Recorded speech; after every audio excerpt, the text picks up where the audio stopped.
The next candidate is Dr. Tony Tan Keng Yam. My fellow Singaporeans, my name is Tony Tan Keng Yam. Over the past 9 days, we have been talking about the presidential candidates.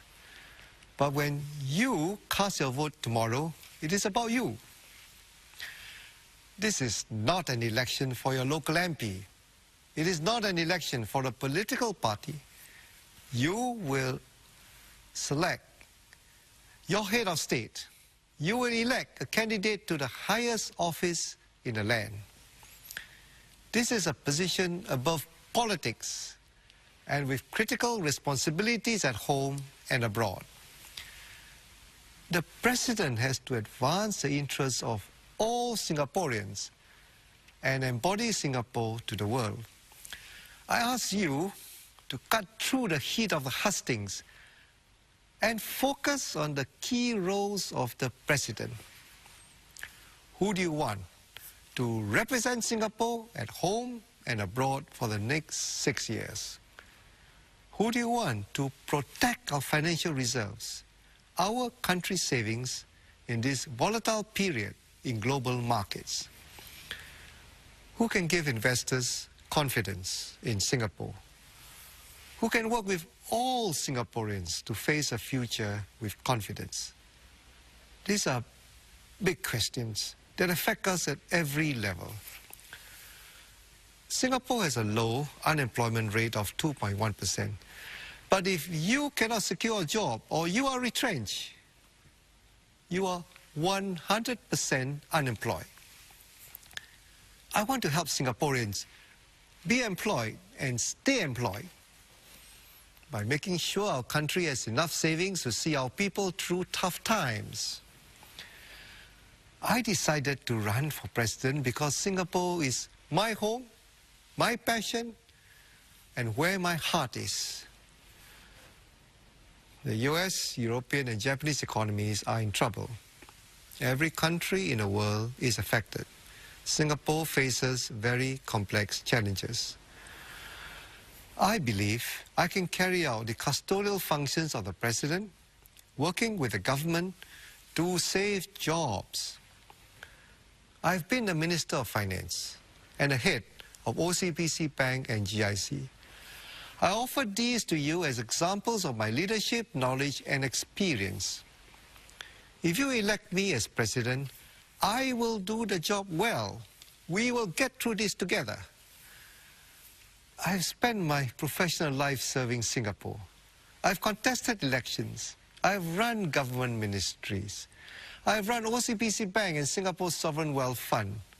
I can tell you today that this campaign is one of the most challenging things I've ever done.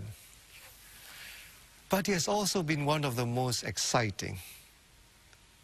I was privileged to serve the people of Sembawang for 27 years as their MP. I worked closely with many sectors, including education, finance, trade, health, defense, and national security as a Deputy Prime Minister. This campaign has been different. I had the freedom to speak with Singaporeans from all walks of life across the island.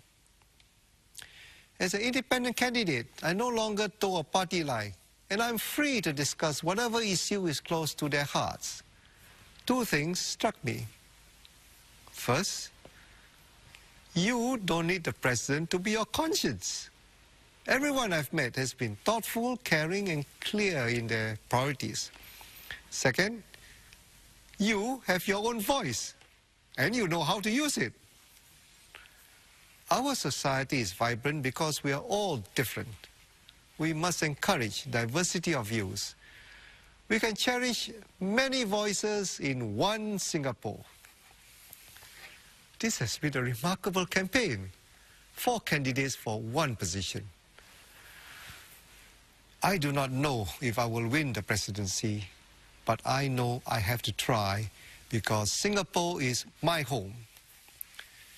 During the campaign, I met the founder of Dignity Kitchen twice.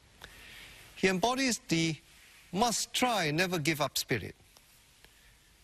Dignity Kitchen is Singapore's first hawker training school for disabled and disadvantaged people. He told me how they struggled to launch this initiative. But they did not give up. Dignity Kitchen opened in October last year. With confidence in themselves and for the future, they face challenges head-on. We must learn from their spirit and their drive. On another occasion, a young man asked me whether there were now too many university places, since I played a central role in establishing Singapore Management University and the new Singapore University of Technology and Design. He wanted to know if the increase of new graduates meant greater competition for jobs. I told him, yes, there would be an oversupply of graduates if the economy did not grow. Economic growth allows us to do a lot of things, to invest in people, to build infrastructure, and to improve amenities. With prosperity, we have been able to provide for our families at a level unmatched in the region. But economic growth is just one measure of a nation. I spent my formative years at St. Patrick's School and St. Joseph's Institution. These were schools run by the LaSalle brothers. They dedicated their lives to educating us. The brothers reminded us daily that we each had an obligation to help the last, the lost, and the least. Singapore's success cannot be judged solely by our ranking on international tables or the success of our highest flyers. As a society, we must judge ourselves by how we care for those in need. As President, I will work with the government, all political parties, civil society, and the entire nation.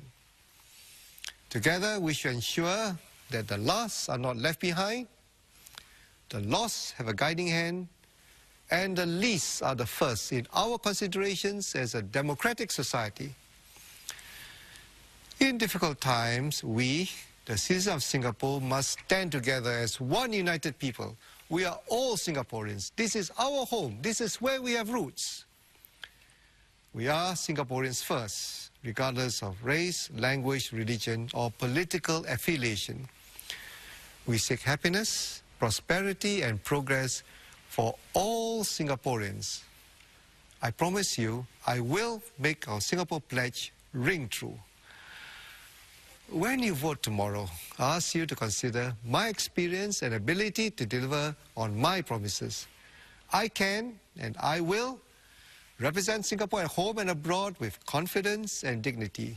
I can and I will protect our nation's reserves, our country's savings.